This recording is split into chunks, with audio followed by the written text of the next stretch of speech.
Hello friends, welcome to a new video. Today in this video I'm gonna show how to hide Facebook profile from search engine. Here I would like to inform you that mobile and computer process is the same. Even if you are a mobile user, try this way.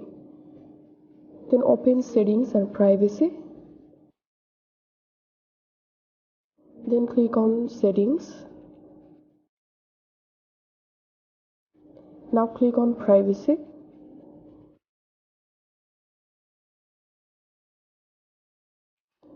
How people can find you and contact you. In this section you will find this: do you want to search engine outside of Facebook to link to your profile?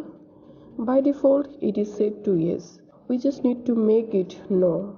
Click on edit and uncheck it, then turn off. That is how we can hide Facebook profile from search engine. Hope this video was helpful for you. See you in the next video. Thank you for staying with 5 Minute Solution.